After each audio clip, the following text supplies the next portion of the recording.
কেরানীগঞ্জের রূপালী ব্যাংকে জিম্মি দশা থেকে গ্রাহক কর্মকর্তাদের উদ্ধার, আত্মসমর্পণ করল ৩ ডাকাত।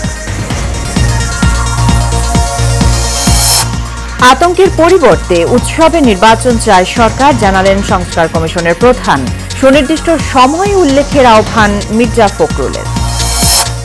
শেখ হাসিনার নির্দেশেই বন্ধ করা হয় ইন্টারনেট, পলকের স্বীকারোক্তি, ৭ পুলিশ কর্মকর্তার অভিযোগের তদন্ত ২ মাসে শেষ করার নির্দেশ। এবং তাবলিগ জামাতের দুপক্ষের সংঘর্ষে শঙ্কায় বিশ্ব ইজতেমা, সংকট সমাধানে সরকারের দিকে তাকিয়ে দুপক্ষই।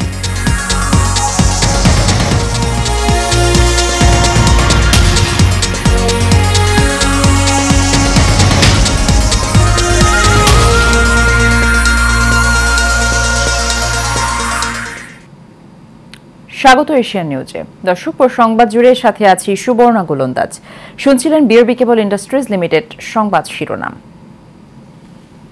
ঢাকার দক্ষিণ কেরানীগঞ্জের মধ্যপাড়া এলাকায় রূপালী ব্যাংক জিঞ্জিরা শাখা থেকে গ্রাহক ও কর্মকর্তাদের উদ্ধার করা হয়েছে। ৩টি দেশীয় অস্ত্রসহ আত্মসমর্পণ করেছে ৩ ডাকাত। এর আগে দুপুরে ওই ব্যাংকে হামলা চালায় ডাকাতরা। খবর পেয়ে ডাকাত দলকে অবরুদ্ধ করে রাখে স্থানীয় জনতা সহ যৌথ বাহিনী। রানা আহমেদের তথ্য, ছবিতে আরো জানাচ্ছেন রাশেদ আকন।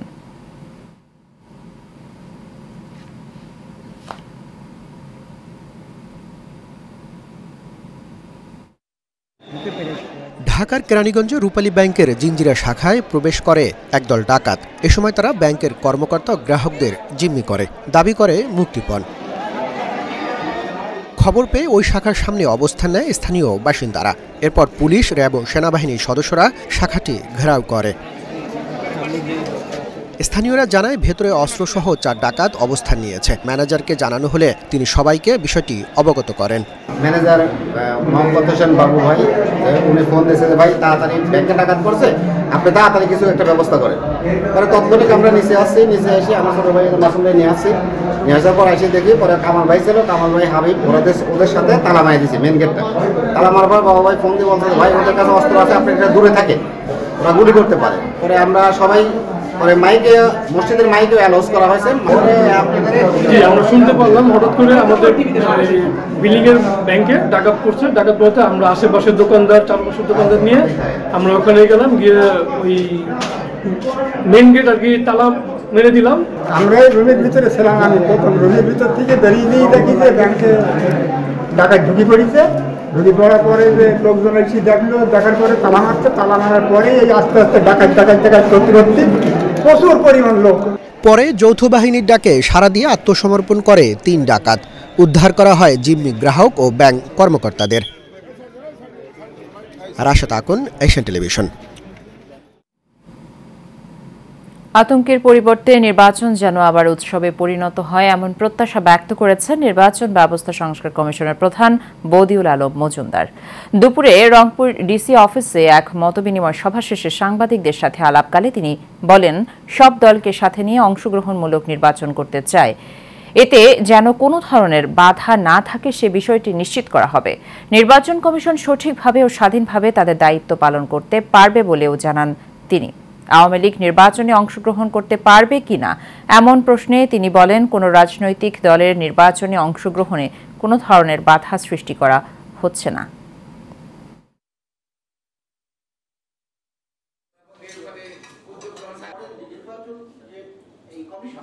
যারা নির্বাচনের জন্য তারা প্রস্তুত হয়ে নির্বাচনে অংশগ্রহণ করতে পারবে এবং কোন রকম বাধা বিপত্তি তাদেরকে দেওয়া হবে না, তাদের জন্য বাধা সৃষ্টি করা হবে না, সেরকম আমরা একটা নির্বাচন চাই এবং আমি আশা করি যে সব দলই এই নির্বাচনে অংশগ্রহণ করবে। আমরা একটা অন্তর্ভুক্তিমূলক নির্বাচন চাই। সবাই যারাই নির্বাচন ওই যে অযোগ্য যদি না হয় তাহলে নির্বাচন করতে পারবে, সেই সুযোগ সবারই থাকা উচিত। অন্তর্বর্তী সরকারের প্রধান উপদেষ্টা ডক্টর মোহাম্মদ ইউনূস আগামী সংসদ নির্বাচনের সময় নিয়ে যে বক্তব্য দিয়েছেন সেটাও স্পষ্ট বলে মন্তব্য করেছেন বিএনপির মহাসচিব মির্জা ফখরুল ইসলাম আলমগীর। প্রধান উপদেষ্টার বক্তব্যে নির্বাচন অনুষ্ঠিত হওয়ার সুনির্দিষ্ট তারিখ উল্লেখ না থাকায় বিএনপি হতাশাও বলে জানান তিনি। আজ গুলশানে দলের চেয়ারপারসনের রাজনৈতিক কার্যালয়ে এক সংবাদ সম্মেলনে এসব কথা বলেন মির্জা ফখরুল। বিস্তারিত মঞ্জুলে নামের রিপোর্টে। গুলশানে বিএনপির চেয়ারপারসনের কার্যালয়ে স্থায়ী কমিটির বৈঠক শেষে এই সংবাদ সম্মেলনের আয়োজন করা হয়। নির্বাচন কেন্দ্রিক সংস্কারগুলো দ্রুত সম্পন্ন করে নির্বাচন অনুষ্ঠান সম্ভব। জনগণ এ বিষয়ে প্রধান উপদেষ্টার নিকটস্থ স্পষ্ট বক্তব্য প্রত্যাশা করে। সংবাদ সম্মেলনে নির্বাচনের সময় নিয়ে প্রধান উপদেষ্টা ও প্রেস সচিবের বক্তব্য পরস্পর বিরোধী বলে মন্তব্য করেন বিএনপির মহাসচিব মির্জা ফখরুল ইসলাম আলমগীর। তিনি বলেছেন যে আপনার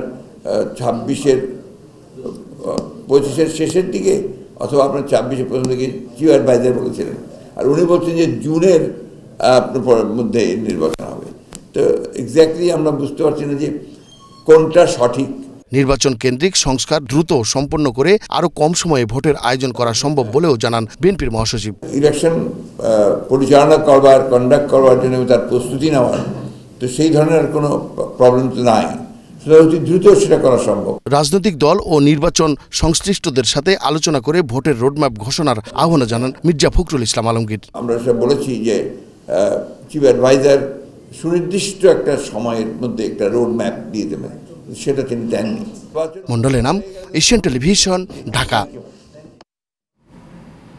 জুলাই আগস্ট গণহত্যায় ইন্টারনেট বন্ধের নির্দেশ দিয়েছেন শেখ হাসিনা। তা বাস্তবায়ন করে তৎকালীন দায়িত্বপ্রাপ্ত প্রতিমন্ত্রী জুনায়েদ আহমেদ পলক। তদন্ত সংস্থার জিজ্ঞাসাবাদে পলক এসব কথা স্বীকার করেছেন বলে জানিয়েছেন আন্তর্জাতিক অপরাধ ট্রাইব্যুনালের চিফ প্রসিকিউটর মোহাম্মদ তাজুল ইসলাম। বৃহস্পতিবার তিনি সাংবাদিকদের এসব কথা বলেন। পলকের দেয়া তথ্য জানিয়ে তাজুল ইসলাম বলেন, শেখ হাসিনার টার্গেট ছিল ইন্টারনেট বন্ধ করে গণহত্যা ধামাচাপা দেয়। এদিকে জুলাই আগস্টের গণহত্যার ঘটনায় মানবতা বিরোধী অপরাধের অভিযোগে দায়ের করা মামলায় সাবেক আইজিপি চৌধুরী আব্দুল্লাহ মামুন, এনটিএমসির সাবেক মহাপরিচালক মেজর জেনারেল অবসরপ্রাপ্ত জিয়াউল আহসান সহ 8 কর্মকর্তার বিরুদ্ধে 2 মাসের মধ্যে তদন্ত শেষ করতে নির্দেশ দিয়েছেন ট্রাইব্যুনাল।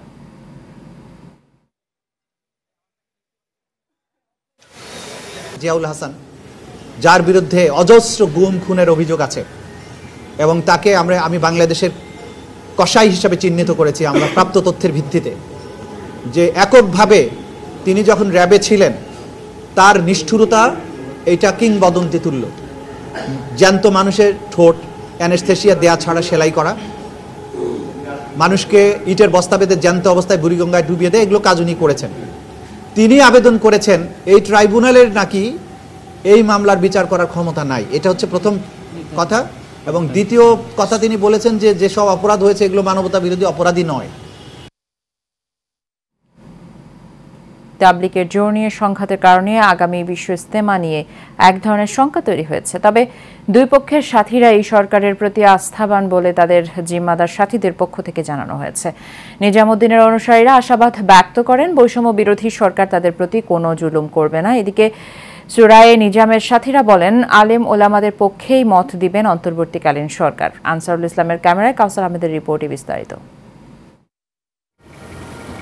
ইজতেমার ময়দান হজের পরে দেশের ধর্মপ্রাণ মুসলমানের কাছে একটি আবেগের জায়গার নাম, যেখানে সারা দেশের মানুষ একত্রে নিজেরটা খেয়ে পড়ে আল্লাহর ইবাদতে দোয়া কান্নাকাটিতে মশগুল হন এবং আল্লাহর বাণী পুরো পৃথিবীতে ছড়িয়ে দেওয়ার লক্ষ্যে জমায়েত হন। কিন্তু সম্প্রতি এই মাঠ দখলকে কেন্দ্র করে রক্তক্ষয়ী সংঘর্ষ হয়, যেখানে 4 জনের প্রাণহানির ঘটনা ঘটে। ফলে এখানে সব ধরনের সভা সমাবেশ নিষিদ্ধ ঘোষণা করেছে সরকার। ইজতেমা মাঠের 2 পাশে থাকা 2 গ্রুপের মসজিদে পাহারার কাজে কিছু সাথীরা অবস্থান করলেও মূল ময়দান একেবারেই ফাঁকা। আপাতত কোনো ধরনের সংঘাতের আশঙ্কা নেই বলে জানালেন আইনশৃঙ্খলার দায়িত্বে থাকা একজন পুলিশ কর্মকর্তা। আবদুল্লাপুর এবং কামারপাড়া আর এবং বেলাল মসজিদ এলাকায় আমাদের যথেষ্ট আমাদের ফোর্স মোতায়েন করা আছে এবং স্বাভাবিক। এখন আপনারা দেখছেন যে টোটাল এখানকার পরিবেশ এবং আইনশৃঙ্খলা অবস্থা একদম স্বাভাবিক। তবে পরিস্থিতি ঘোলাটে হতে পারে বিশ্ব ইজতেমাকে কেন্দ্র করে। সুরায়ে নিজামের সাথীরা আগে থেকেই বলে আসছিলেন ইজতেমা একটাই অনুষ্ঠিত হবে এবং সরকারও তাদের পক্ষেই মত দিবেন বলে ধারণা তাদের। আপনারা উলামা একরামের পরামর্শ করবেন, কারণ কে উলামা নিতে হবে কেন?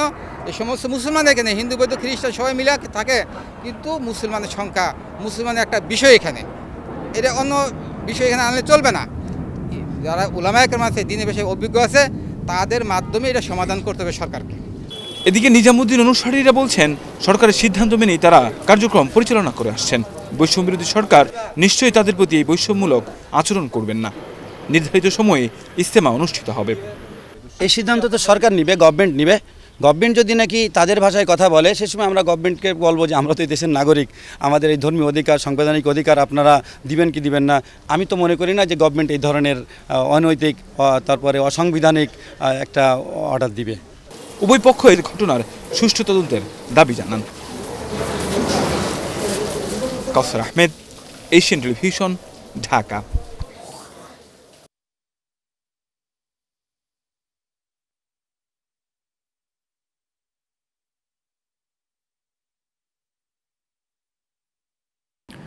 করাইলবস্তি ঢাকার গুলশান বনানী লেকের তীরবর্তী একটি ঘনবসতিপূর্ণ এলাকা। আয়তনের দিক থেকে ঢাকার সবচেয়ে বড় বস্তি এটি। গত এক দশকে 17 বারের বেশি অগ্নিকাণ্ডের ঘটনা ঘটেছে এই বস্তিতে। বারবার এই বস্তিতে আগুন লাগলেও কারণ বস্তিবাসীর মতো অজানা প্রশাসনেরও। বিস্তারিত ওয়ালিদ সিদ্দিকীর রিপোর্টে। বিটিসিএলের প্রায় 90 একর জায়গার উপর গড়ে ওঠা করাইল বস্তিতে 80,000-এরও বেশি মানুষের বসবাস।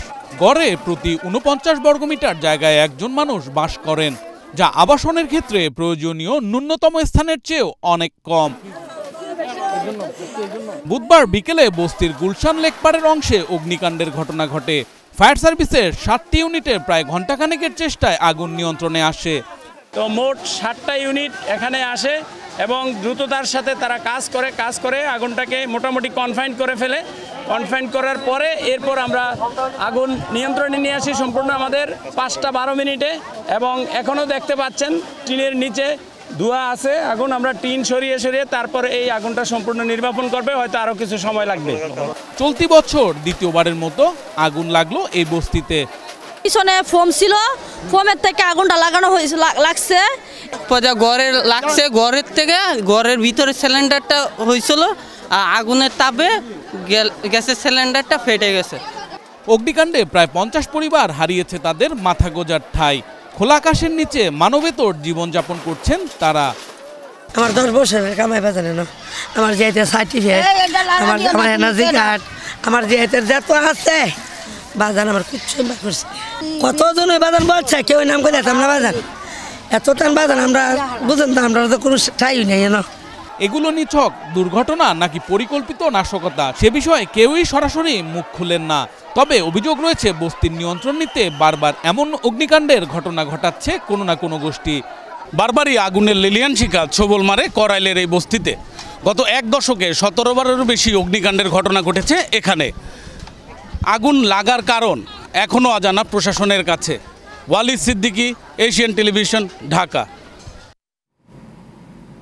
গণভবনকে জুলাইয়ের জাদুঘর করা হবে জানান সাংস্কৃতিক উপদেষ্টা মোস্তফা সরওয়ার ফারুকী। তিনি বলেন, অবহেলিত জাদুঘরকে ঢেলে সাজানো হবে। সকালে সচিবালয়ে এক সংবাদ সম্মেলনে সব কথা বলেন তিনি। সময় তিনি বলেন, জাদুঘরের মাধ্যমে দেশের ইতিহাস ঐতিহ্যকে তুলে ধরা যায় সে বিষয় নিয়ে কাজ করা হচ্ছে। শুধু জাতীয় জাদুঘরই নয়, দেশের সকল জাদুঘরকে আধুনিকায়ন করা হবে বলেও জানান সাংস্কৃতিক উপদেষ্টা মোস্তফা সরওয়ার ফারুকী।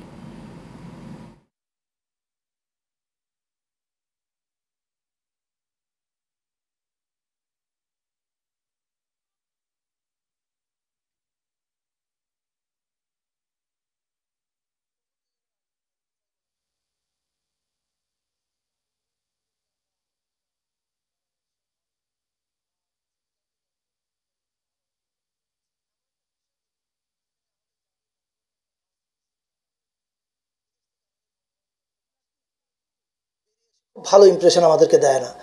আমরা চাই এটা বদলে যাক। আওয়ামী লীগ তো শুধুমাত্র ওনাদের ইতিহাস রেখেছেন, ওনার এবং ওনার পরিবারের। আপনি ইতিহাসের মধ্যে তাজউদ্দিন আহমেদ কি খুব আছে? কোথাও দেখতে পান না তো। মাওলানা ভাসানী কোথায়? আপনি অনেক কি খুঁজে পাবেন না। এই জিনিসগুলো তো ঘটেছে।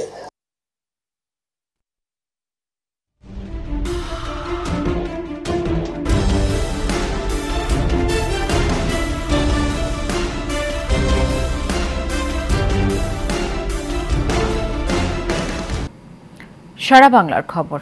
কক্সবাজারের পেকুয়ার সড়ক দুর্ঘটনায় শিশুসহ 5 জন নিহত হয়েছে। সকালে উপজেলার টইটং ইউনিয়নের হাজির বাজার এলাকায় এই দুর্ঘটনা ঘটে। নিহত 5 জন চট্টগ্রামমুখী সিএনজি অটোরিকশার যাত্রী ছিলেন।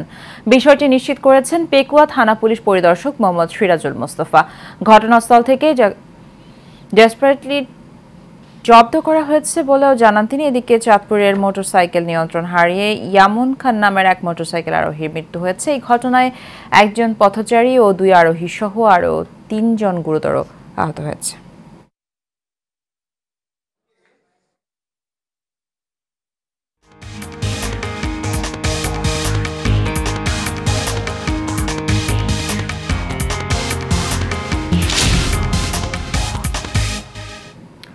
আন্তর্জাতিক সংবাদ।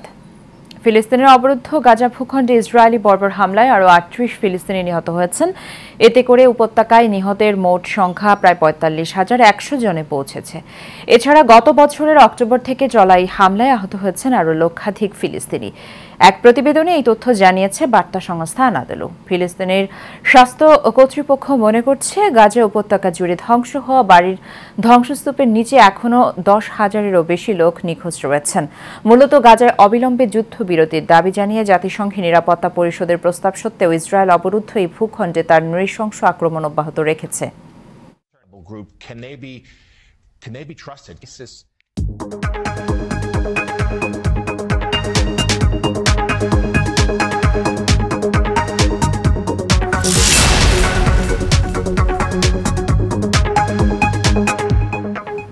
এক্সিম ব্যাংক বাণিজ্য সংবাদ। রূপায়ণ হাউজিং এস্টেট লিমিটেডের উদ্যোগে শুরু হয়েছে 4 দিনব্যাপী রূপায়ণ প্রপার্টি এক্সপো 2024, যা চলবে আগামী 21 ডিসেম্বর পর্যন্ত। এই এক্সপোর মাধ্যমে পাওয়া যাবে একই ছাদের নিচে রূপায়ণ হাউজিং এস্টেটের সকল তথ্য, যা ক্রেতাদের বাড়তি সুবিধা দেবে। রাজধানীর বসুন্ধরা আবাসিক এলাকায় রূপায়ণ বিজনেস পার্কের এই এক্সপোর উদ্বোধন করা হয়। মেহরাব সুমনের রিপোর্টে বিস্তারিত।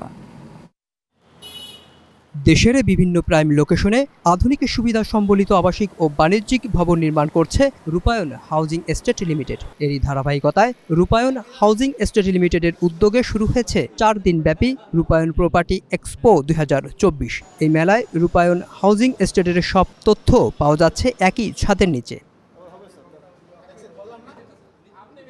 মেলা উদ্বোধন করেন রূপায়ণ হাউজিং এস্টেট লিমিটেডের প্রধান নির্বাহী কর্মকর্তা মোহাম্মদ আলিনুর রহমান। জানান, আধুনিক নির্মাণশৈলী আর অত্যাধুনিক সকলের সুবিধা সম্বলিত রূপায়ণের প্রতিটি স্থাপনা এরই মধ্যে রুচিশীল গ্রাহকদের মাঝে ব্যাপক সাড়া জাগিয়েছে। উদ্দেশ্য হচ্ছে যে রূপায়ণ হাউজিং এস্টেট লিমিটেডের আন্ডারে এখন এই মুহূর্তে যে প্রজেক্টগুলো আছে সবগুলোরই শোকেচিংটা আমরা এখানে করব এবং 2025-এ আমাদের বেশ কিছু আপকামিং প্রজেক্ট আসবে। আমরা তো একটা অ্যাপার্টমেন্ট বলতে কিন্তু শুধুমাত্র একটা অ্যাপার্টমেন্টই বুঝি 4 দেয়ালের মাঝখানে, কিন্তু রূপায়ণ সিটি সহ আমাদের এখন বর্তমানে যেগুলো ট্রু কন্ডোমিনিয়াম আছে, যেমন আমাদের রূপায়ণ লেক ক্যাসেল আছে এবং আরও কিছু আমরা প্রজেক্ট নিয়ে আসছি। এখন অ্যাকচুয়ালি মানুষের আমরা যেটা দেখেছি যে আসলে শুধুমাত্র অ্যাপার্টমেন্টটাই হলেই হয় না, তার লাইফস্টাইলের সাথে ম্যাচ করে যত ধরনের অ্যারেঞ্জমেন্ট আছে সবগুলো জিনিসই আসলে আধুনিক জীবনযাপনের জন্য যা আছে সবই দরকার এবং সেগুলো আমরা সবগুলো মাথায় রেখে আমরা কাজ করছি। Chief business officer Rezaul Haque Limon বলেন, রূপায়ণ হাউজিং এস্টেট লিমিটেড গতানুগতিক আবাসনের বাইরে গিয়ে আধুনিকতার ছোঁয়ায় গড়ে তুলেছে প্রিমিয়াম গেটেড কমিউনিটি, যেখানে রয়েছে সবুজে ঘেরা পরিবেশ, পর্যাপ্ত খেলার জায়গা এবং আধুনিক সব সুবিধা। রূপায়ণ আপনারা জানেন যে আমরা শুধুমাত্র টিপিক্যাল বিল্ডিং তৈরি করি না, আমরা প্রত্যেকটা বিল্ডিংয়ে একটা করে ইনোভেশন নিয়ে আসি, লিভিং স্ট্যান্ডার্ড নিয়ে আমরা প্রচুর কাজ করি। আপনারা জানেন যে রূপায়ণ সবসময় এইসব ব্যাপারে একটা ফাস্ট মুভার। রূপায়ণ হাউজিং এস্টেট লিমিটেড 26 বছরের পথ চলায় গতানুগতিক আবাসনের বাইরে গিয়ে প্রিমিয়াম গেটেড কমিউনিটি, টাউনশিপ এবং আইকনিক কমার্শিয়াল প্রকল্প নির্মাণ করে যাচ্ছে, যা গ্রাহকের স্বপ্ন পূরণে ভূমিকা রাখবে। Mehrab Suman, Asian television, Dhaka.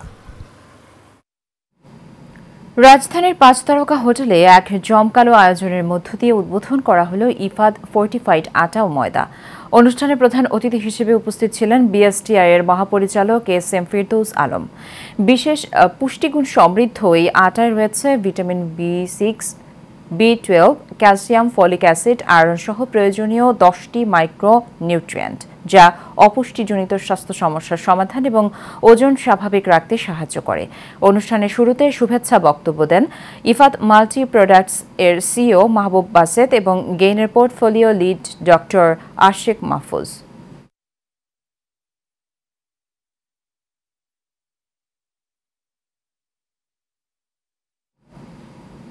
ADN telecom লিমিটেডের ২১তম বার্ষিক সাধারণ সভা অনুষ্ঠিত হয়েছে। শেয়ার বাজারে তালিকাভুক্তির পর এটি ছিল কোম্পানির প্রথম হাইব্রিড এজিএম, যেখানে সরাসরি ও অনলাইনে অংশগ্রহণ করেন সংশ্লিষ্টরা।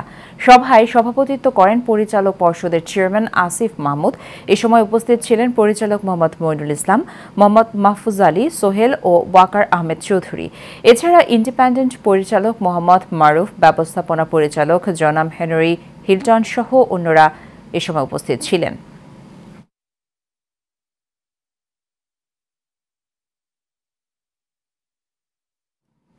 প্রবাসীদের অধিকার আমাদের অঙ্গীকার, বৈষম্যহীন বাংলাদেশ আমাদের সবার, এই প্রতিপাদ্যকে সামনে রেখে জেদ্দাস্থ বাংলাদেশ কনসুলেট জেনারেলের উদ্যোগে আন্তর্জাতিক অভিবাসী দিবস ও জাতীয় প্রবাসী দিবস পালন করা হয়েছে। এ সময় আলোচনা সভায় কনসুলেটের কর্মকর্তা এবং কর্মচারীগণ এবং জেদ্দাস্থ বিভিন্ন শ্রেণী পেশার প্রবাসী বাংলাদেশিরা উপস্থিত ছিলেন। অনুষ্ঠানে রাষ্ট্রপতি, প্রধান উপদেষ্টা, প্রবাসী কল্যাণ ও বৈদেশিক কর্মসংস্থান মন্ত্রণালয় বিষয়ক উপদেষ্টা, পররাষ্ট্র উপদেষ্টা এবং স্বরাষ্ট্র উপদেষ্টার বাণী পাঠ করা হয়। এ উপলক্ষে প্রবাসী কল্যাণ ও বৈদেশিক কর্মসংস্থান মন্ত্রণালয় হতে প্রাপ্ত একটি প্রামাণ্যচিত্র প্রদর্শন করা হয়। কনসুলেটের সেবার পাশাপাশি প্রবাসীদের জন্য ফ্রি মেডিকেল সেবা দেওয়া হয় কনসুলেট প্রাঙ্গণে। আলোচনা অনুষ্ঠানে কনসাল জেনারেল মিয়া মোহাম্মদ মইনুল কবির প্রবাসীদের নানা প্রশ্নের উত্তর দেন।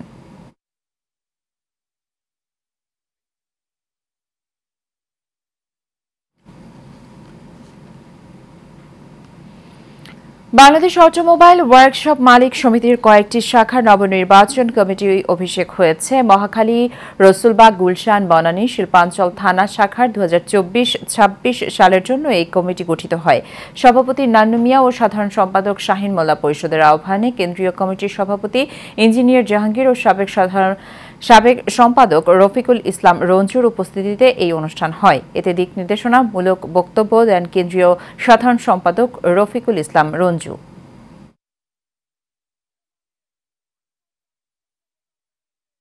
এই দেশের ইকোনমিতে তাদের যে বলবো যে আইকন টিম থেকে এসেছে, তাদের যে কর্মযোগ্য, তাদের যে সাংগঠনিক দক্ষতা, তৎপরতা, এটি আসলে প্রশংসনীয়। এটি কিন্তু মোতালেব প্লাজা শপিং কমপ্লেক্স মার্কেটকে সুন্দর ও সুস্থভাবে এবং দুর্নীতি মুক্তভাবে পরিচালনা করার লক্ষ্যে কাজ করে যাচ্ছে মোতালেব প্লাজা শপিং কমপ্লেক্স দোকান মালিক সমিতির সদস্যবৃন্দরা। গতকাল সমিতির প্রধান কার্যালয়ে এক মতবিনিময় সভা অনুষ্ঠিত হয়। এ সময় উপস্থিত ছিলেন উক্ত মার্কেটের সভাপতি মোহাম্মদ মাহবুবুর রহমান বাচ্চুর, সহসভাপতি শামীম মোল্লা সহ উক্ত মার্কেটের সদস্যরা। এ সময় তারা জানান, অতীতে দোসররা এই মার্কেটকে প্রায় ধ্বংস করে দিয়েছিল। বর্তমানে যাতে কোনো ধরনের অনিয়ম না ঘটে সেই লক্ষ্যে কাজ করে যাচ্ছেন তারা।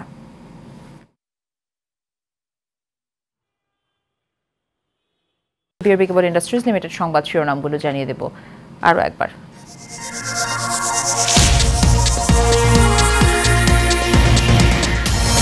কেরানীগঞ্জের রূপালী ব্যাংকে জিম্মি দশা থেকে গ্রাহক কর্মকর্তাদের উদ্ধার, আত্মসমর্পণ করল 3 ডাকাত।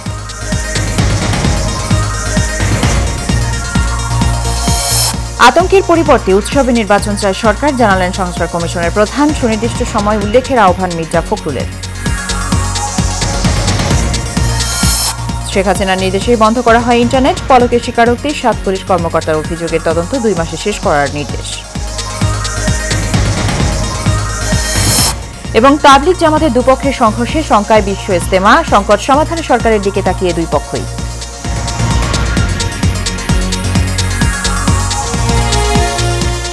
এশিয়া নিউজ এ পর্যন্ত। আমাদের পরবর্তী সংবাদ দেখার আমন্ত্রণ রইল। ধন্যবাদ সাথে থাকার জন্য।